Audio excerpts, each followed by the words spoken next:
Design and looks, performance और mileage, safety, comfort, convenience, features, यही वो सारे पैरामीटर्स है ना जिनको प्रायोरिटाइज करके आप एक नई कार खरीदते हैं। वेल पर्सनली मैं अपनी बात करूं तो मेरे लिए परफॉर्मेंस नंबर 1 और सेफ्टी नंबर 2। बाकी सारी चीजें मेरे को इतनी मैटर नहीं करती हैं। पर शायद most of the Indian buyers के लिए सेफ्टी उतना मैटर नहीं करती। तभी तो टॉप 10 सेलिंग कार्स में इंडिया में एक भी कार ने 5 स्टार सेफ्टी क्लेम अचीव ही नहीं किया। कहीं ऐसा तो नहीं है कि बजट कार्स के लिए 5 स्टार रेटिंग ले पाना ही बहुत मुश्किल है? क्या फर्क है एक 0 स्टार और 5 स्टार रेटेड कार में? इन सभी टेस्ट को सर्टिफाई कौन करता है? ऐसे सारे क्वेश्चंस के जवाब दूंगा मैं इस वीडियो में।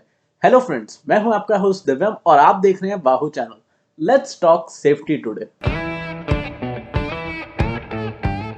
According to the last year data, India में 4.5 लाख रोड एक्सीडेंट्स हुए। इसमें गाड़ियां, स्कूटर्स, ट्रक्स, हैवी व्हीकल्स सब कुछ शामिल है। लेकिन गाड़ियां एक बहुत बड़ी परसेंटेज होल्ड करती हैं।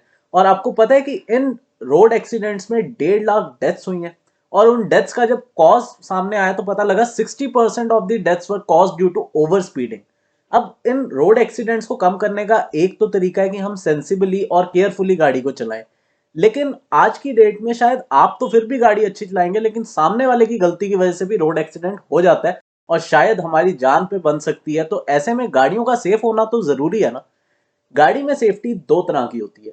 Number 1 is passive safety, other one is active safety. Passive safety वो है कि जब गाड़ी का एक्सीडेंट होता है तो मोस्टली दो तीन चीजें ही हैं जो आपके काम आती हैं। जैसे कि आपने सीट बेल्ट पहनी है कि नहीं, तो वो आपको होल्ड करके रखेगी अपनी सीट पे। देन अगर सीट बेल्ट लगाई हुई है तो क्या एयर बैग टाइम से खुला? और जब गाड़ी का एक्सीडेंट हुआ तो उसकी बॉडी शेल इंटीग्रिटी कैसे निकल के आई? लेमन टर्म्स में बात करूं तो गाड़ी कितना पिचक गई। कई बार हम कहते हैं ना कि एक्सीडेंट हुआ, गाड़ी खत्म ही होगी। तो कैसा बॉडी ने रिस्पॉन्ड किया उस एक्सीडेंट में। और इन सबसे अलग है एक्टिव सेफ्टी, जो एक्सीडेंट होने से पहले ही गाड़ी को स्टेबल करने में ड्राइवर की मदद करती है। इसमें अब बहुत सारे फीचर्स आने लगे हैं, लेकिन अगर हम बेसिक फीचर्स की बात करें तो वो आज भी कुछ गिने चुने ही हैं। जैसे कि ABS, EBD, electronic stability control जिसको ईएससी भी कहा जाता है, then brake assist, corner stability control, lane keep assist and the list goes on and on. लेकिन अगर आप गौर करेंगे तो इन सभी फीचर्स में एक चीज कॉमन है कि ये रिलेटिव ब्रेकिंग और एक्सेलरेशन प्रोड्यूस करके गाड़ी को स्टेबलाइज करने की कोशिश करते हैं। अब वैसे तो पैसिव और एक्टिव सेफ्टी सिस्टम्स दोनों ही ओवरऑल सेफ्टी रेटिंग्स में कंट्रीब्यूट करते हैं। लेकिन आप खुद सोचिए कि एक कार का एक्सीडेंट होने से बच जाए, एक्सीडेंट होने से पहले ही कुछ कुछ फीचर्स की मदद से हम कार को स्टेबलाइज कर सकें, वो ज्यादा अच्छा है कि ये ज्यादा अच्छा है कि कार का एक्चुअल में एक्सीडेंट हुआ तब जाके हम कहें कि हाँ पैसेंजर्स बच गए कि नहीं? तो बेटर सिनेरियो है कि एक्सीडेंट होने से पहले ही बचाव हो जाए। और वो तब होगा जब एक्टिव सेफ्टी फीचर्स ज्यादा होंगे। तो ऐसा देखा गया है कि जिन कार के एक्टिव सेफ्टी फीचर्स की लिस्ट ज्यादा लंबी होती है उनको सेफ्टी रेटिंग्स ज्यादा अच्छी मिलती हैं और एक्चुअल में वही कार 4 या 5 स्टार क्लेम भी लाने के काबिल है। तो ये तो वो बातें होगी कि मैन्युफैक्चरर्स कैसे अपनी सेफ्टी रेटिंग्स को इम्प्रूव कर सकते हैं। लेकिन अगर आपने कभी भी किसी भी कार की सेफ्टी रेटिंग्स के बारे में पढ़ा, सुना या देखा होगा तो आई एम श्योर आपने एनकैप टर्म का यूज वहां पे देखा ही होगा। NCAP stands for new car assessment programme and as the name says, यहीं पे टेस्ट होता है और पता लगता है कि एक्चुअल में कार की सेफ्टी रेटिंग्स क्या हैं। तो सबसे पहले शुरुआत की थी यूएस एनकैप और आईआईएचएस, दोनों यूएस ऑर्गेनाइजेशंस हैं। लेकिन इनको देखते देखते बहुत सारी कंट्रीज ने अपने एनकैप प्रोग्राम शुरू कर दिए हैं और वो अपने हिसाब से अपनी कंट्रीज की कार्स को टेस्ट करते हैं। अब इन सभी ऑर्गेनाइजेशंस का काम एक ही है कि सेफ्टी टेस्ट को कंडक्ट करना और बाद में सेफ्टी रिपोर्ट को पब्लिश करना। लेकिन इन सब में से ग्लोबल एनकैप इंडिया के लिए सबसे ज्यादा जरूरी रहा है। And currently also they are running a campaign named as safer cars for India.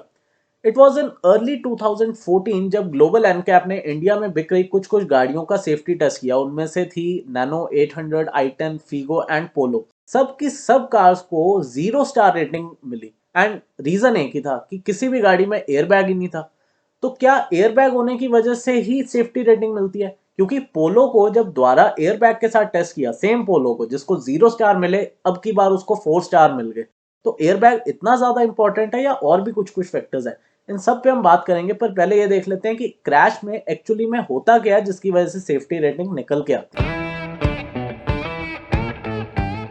अब अलग अलग ऑर्गेनाइजेशंस अलग अलग प्रोटोकॉल फॉलो करती हैं, मीनिंग कि वो अलग अलग टेस्ट करेंगी और उस हिसाब से उनका डेटा जनरेट होगा। तो पॉसिबिलिटी है कि एक गाड़ी इस ऑर्गेनाइजेशन में जाके 3 स्टार लेके आती है, इस ऑर्गेनाइजेशन में जाके 4 स्टार लेके आती है, दैट इज पॉसिबल।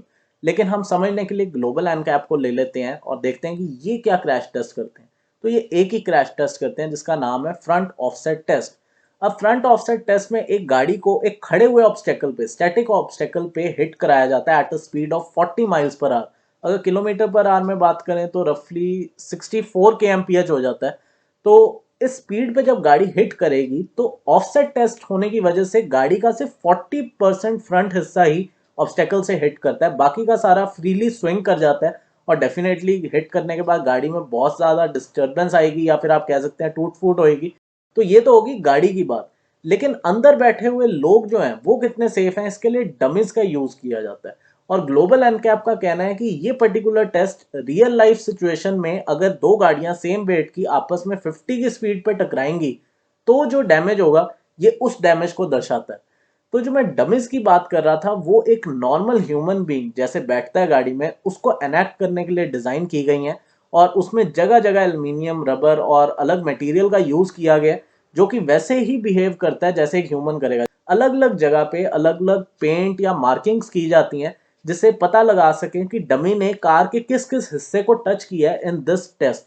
और इस डमी में जगह जगह सेंसर्स का भी यूज किया गया है ताकि आपका 3 एक्सिस मूवमेंट, लोड डिस्ट्रीब्यूशन या फिर डमी को कोई इंजरी होगी, फ्रैक्चर हो गया in case of any bending और टॉर्शन, तो इसको हम पोस्ट डेटा एनालिसिस के लिए जो है यूज कर सकें।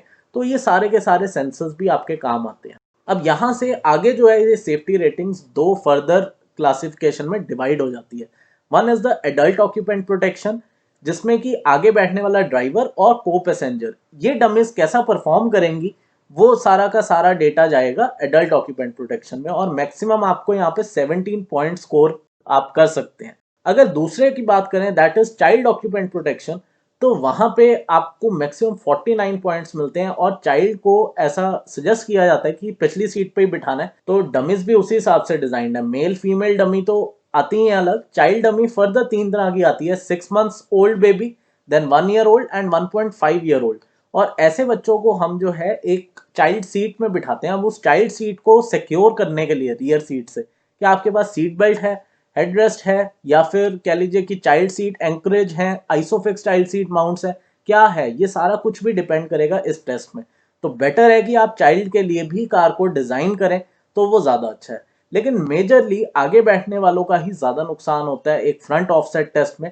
और ऐसे में जो आगे बैठ रहे हैं तो एडल्ट ऑक्यूपेंट प्रोटेक्शन की जो सेफ्टी रेटिंग्स होती हैं उन्हीं को हम ओवरऑल सेफ्टी रेटिंग्स भी मान लेते हैं कुछ कुछ टेस्ट में।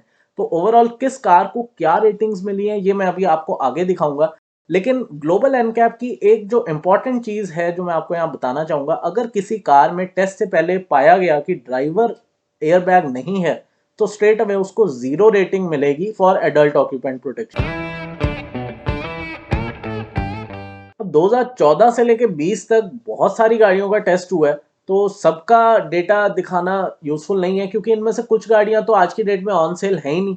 लेकिन जो हैं उनके बारे में थोड़ा बहुत देख लेते हैं। तो ये सारी सेफ्टी रेटिंग्स आप देख रहे हैं और यहाँ पे जैसा मैंने आपको बताया दो सेफ्टी रेटिंग्स हैं, एक है adult occupant protection, other one is for child safety protection. और आप अगर XUV 300 और नेक्सॉन के बीच का कंपैरिजन देखेंगे तो दोनों 5 स्टार रेटेड कार क्लेम की जाती हैं।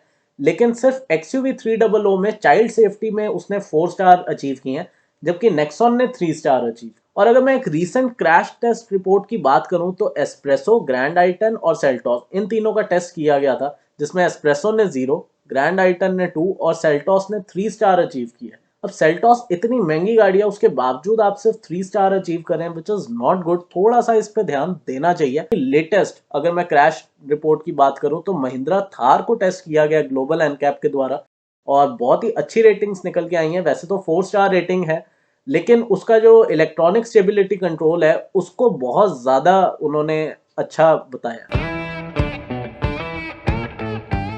इंडिया के पास पर्सनलाइज्ड मोटर व्हीकल्स एक्ट है जो कि प्रोडक्शन कार की फिजिकल लिमिटेशंस को बताता है। तो आप देखते हैं ना ऑटो एक्सपो में कॉन्सेप्ट कार कुछ अलग दिखती है और जो हमारे सामने गाड़ी प्रोडक्शन में आती है वो थोड़ी बहुत चेंज कर दी जाती है। तो दैट इज बिकॉज उसको मोटर व्हीकल्स एक्ट को मैंडेट करना पड़ता है। उसके अलावा हमारे पास भारत स्टेज एमिशन नॉर्म्स है और हमने 2020 में ही देखा कि पेट्रोल और डीजल कार्स के जो पॉल्यूशन लिमिट है उनको थोड़ा बहुत कम किया गया, तो वो BS6 की वजह से हो गया। तो ऐसे में क्या सेफ्टी टेस्ट और फैसिलिटीज भी हमारे पास पर्सनलाइज नहीं होनी चाहिए? Well, Indian centre for automotive technology ICAT Manesar Gurgaon में already passive test lab arrangement available है, जहां पे हम बहुत सारे सेफ्टी टेस्ट या क्रैश टेस्ट करके देख सकते हैं। तो क्वेश्चन ये आता है कि अगर ग्लोबल एनकैप हमारे लिए इतने ज्यादा सेफ्टी टेस्ट ऑलरेडी परफॉर्म कर रहा है, तो क्या हमें पर्सनलाइज्ड फैसिलिटी अरेंजमेंट चाहिए भी है? इन शॉर्ट, वाई BNV SAP, which stands for Bharat new vehicle safety assessment programme. BNV SAP 4 test को कंडक्ट करेगा। एक तो फ्रंट, साइड और रियर इम्पैक्ट टेस्ट हो गए, ये 3। इसके अलावा पेडेस्ट्रियन सेफ्टी को भी टेस्ट किया जाएगा कि अचानक से आप गाड़ी चला रहे हैं स्लो स्पीड पे और सामने से पेडेस्ट्रियन चलता हुआ आ जाता है, मे बी परपेंडिकुलरली और पैरेलली, तो गाड़ी जब ब्रेक मारेगी तो कितनी जल्दी वो पेडेस्ट्रियन को हिट किए बिना रुक सकेगी, और अगर हिट करेगी तो क्या बम्पर और हुड एरिया पेडेस्ट्रियन को ज्यादा चोट तो नहीं पहुंचाएगा? तो ये सारी टेस्ट फैसिलिटीज जो है हमारे पास अवेलेबल है। जबकि ग्लोबल एनकैप की बात करें तो काफी सालों तक तो एक ही टेस्ट होता रहा है, दैट इज फ्रंट ऑफसेट। अब जाके उन्होंने साइड इम्पैक्ट टेस्ट भी करना शुरू किया है। इसके अलावा जो हमारी इंडियन जो कह लीजिए कि एवरेज हाइट या वेट है, वो इंटरनेशनल डमीज के साथ नहीं जाता, तो हमें एक पर्सनलाइज्ड डमी चाहिए जो इंडियन ह्यूमंस जो हैं उनको थोड़ा बहुत इनेक्ट कर सके, जिसका सपोर्ट हमें ऑलरेडी IIT दिल्ली से देखने को मिल रहा है। And last but not the least, लोगों को ऐसा लगता है कि क्या ग्लोबल एनकैप वाकई में इंडियन कार्स के साथ जस्टिस कर पाता है, क्योंकि इंडियन रोड्स अलग हैं, गाड़ियां थोड़ी सी अलग हैं, ऑल्टर की जाती हैं, क्योंकि बाहर सेम गाड़ी अलग फीचर्स के साथ मिलती है, यहाँ अलग के साथ मिलती है। तो ऐसे में अगर इन होम फैसिलिटी हो तो उस पर एक भरोसा थोड़ा सा बढ़ जाता है। और अगर एक टेक्निकल डिफरेंस की बात करूं तो जो BNV SAP का क्रैश स्पीड है फ्रंट टेस्ट में, वो है 56 kmph, जबकि ग्लोबल एनकैप में ये स्पीड थी 64 kmph। तो there is a slight possibility कि एक गाड़ी हो सकता है ग्लोबल एनकैप में कम स्टार रेटिंग लेके आए, लेकिन फिर भी BNV SAP में ज्यादा रेटिंग लेके आए। तो आप कह सकते हैं कि BNV SAP प्रॉपरली इंडिया के हिसाब से कस्टमाइज किया गया, तो वो हमारे लिए ज्यादा मायने रखने वाला है। अब 2014 में जब हमने ग्लोबल एनकैप को अप्रोच किया for testing our Indian cars, तभी से BNV SAP गवर्नमेंट लाना चाहती थी, लेकिन लाते लाते थोड़ी देर हो गई और 2017 में हमें पहली बार देखने को मिला जहां पे मैन्युफैक्चरर्स को गाइडलाइंस दी गई कि आप अपनी कार्स की रिजिडिटी को इम्प्रूव कीजिए कि एक्चुअल में जब क्रैश हो तो गाड़ी की बॉडी अच्छा परफॉर्म कर सके। देन 2019 में इन्होंने टू व्हीलर सेगमेंट के लिए जो 125 से नीचे वाली सेगमेंट है उसमें कॉम्बी ब्रेकिंग, और जो उससे ऊपर वाली सेगमेंट है उसमें ABS वेरिएंट्स लाने का सजेशन दिया। और 2019 में ही डाउन द लाइन उन्होंने कार्स में कुछ कुछ फीचर्स को एज स्टैंडर्ड देने को कहा, जैसे कि driver side air bag at least होना चाहिए, स्पीड वार्निंग सिस्टम होना चाहिए कि गाड़ी बहुत ज़्यादा हाई स्पीड पे जा रही है जो कि नॉर्मली 80 और 120 की लिमिट सेट है, तो वहाँ पे वो एक काइम साउंड प्रोड्यूस करे। Then seat belt warning sound produce हो। इसके अलावा रियर पार्किंग सेंसर्स, इन सबको एज स्टैंडर्ड दिया जाए। और अब 2020 में ग्लोबल एनकैप भी थोड़ा स्ट्रिक्ट हो रहा है और BNV SAP के तो वैसे ही नॉर्म्स जो हैं वो थोड़े स्ट्रिक्ट है, लेकिन अब हमें देखना पड़ेगा कि एक्चुअल में हमें BNV SAP सर्टिफाइड रेटिंग्स कब देखने को मिलेंगी, उसका इंतजार तो रहेगा। लेकिन अगर आप लकी हैं तो मैंने अपनी कार की ये ओनर्स मैनुअल निकाली हुई थी, तो आप ये देख सकते हैं कि यहाँ पे 5 स्टार रेटिंग लिखा हुआ है, तो कई बारी ओनर्स मैनुअल पे ही लिखा रहता है कि आपकी कार की सेफ्टी रेटिंग क्या है, तो आप वहां पे भी देख सकते हैं। इस वीडियो में इतना ही। आपका कोई भी क्वेरी, सजेशन या फीडबैक हो तो नीचे कमेंट सेक्शन में लिख देना। वीडियो अच्छा लगा हो तो लाइक एंड शेयर करते जाइए। पहली बार आया तो चैनल को सब्सक्राइब भी कर दीजिए और मैं आपसे मिलूंगा फिर से एक नए वीडियो में। Till then